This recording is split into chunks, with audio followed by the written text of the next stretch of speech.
अब हम खामोश नहीं रह सकते। ये फैसला गलत है। अगर सज्जा देनी है तो ऐजा को दें, बच्चे को नहीं। ईशाल आंसू पोंछते हुए कहती है कि आप उसके बाप हैं, मगर वह माँ के बिना नहीं रह सकता। यह इंसाफ नहीं है। आखिर असद दरवाजा खोलता है। उसके चेहरे पर गुस्सा और दर्द दोनों साफ झलकते हैं। वह कहता है कि उसने फैसला कर लिया है और अब कोई बहस नहीं होगी। अदालत का दिन आ जाता है। अदालत के कमरे में अजीब सी खामोशी पसरी होती है। एक तरफ असद खड़ा होता है, चेहरा संजीदा और सख्त। दूसरी तरफ ऐजा नजरें झुकाए, हाथ कांपते हुए खड़ी होती है। जज के आने से पहले ऐजा अचानक आगे बढ़ती है और असद के सामने हाथ जोड़ देती है। वह रोते हुए कहती है कि अब बहुत हो गया। वह अपनी गलतियों को मानती है और माफी मांगती है। खुदा के लिए हादी को उसके हवाले कर दे, वह उसका बच्चा है। असद एक पल उसे देखता है, फिर नजरें फेर लेता है। कोई जवाब नहीं देता। कार्रवाई शुरू होती है। दोनों तरफ की दलीलें सुनी जाती हैं। हादी की उम्र, उसकी सेहत, माँ बाप के बीच का झगड़ा, सब कुछ चर्चा में आता है। आखिर जज फैसला सुनाने के लिए कागज उठाता है। पूरे अदालत कक्ष में सांसें थम सी जाती हैं। जज गंभीर आवाज में कहता है कि अदालत इस नतीजे पर पहुंची है कि इस उम्र में बच्चे को सबसे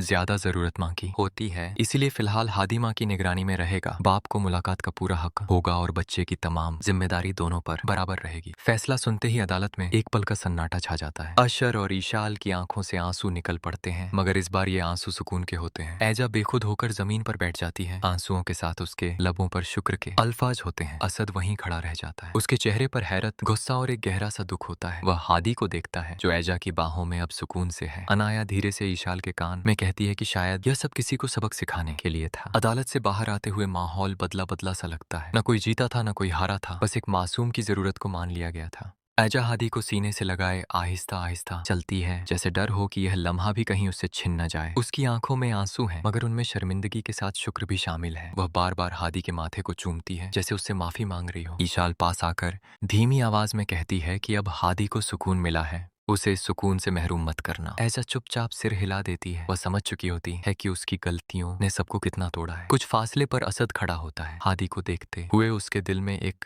अजीब सी कसक उठती है। गुस्सा अभी बाकी है, मगर अब उसमें एक बाप की बेबसी भी शामिल हो चुकी है। वह धीमे से कहता है कि शायद उसने फैसला दिल से नहीं, अपने जख्मों से किया था। अशर उसके करीब आकर कहता है कि अभी भी वक्त है, हादी के लिए दिल नरम रखें। असद कोई जवाब नहीं देता, बस एक लंबी सांस लेता है। दूसरी तरफ ऐजा की माँ आसमान की ओर देखकर कहती है कि अल्लाह ने उन्हें चेतावनी दे दी है, अब भी न संभले तो कुछ नहीं बचेगा। हादी ऐजा की गोद में सुकून से सो जाता है। उसकी बंद आंखें जैसे सबको ये पैगाम दे रही हों कि नफरतें खत्म हो सकती हैं अगर जिद छोड़ दी जाए। कहानी उस मोड़ पर ठहर जाती है जहां लफ्ज कम और एहसास ज्यादा बोलते हैं और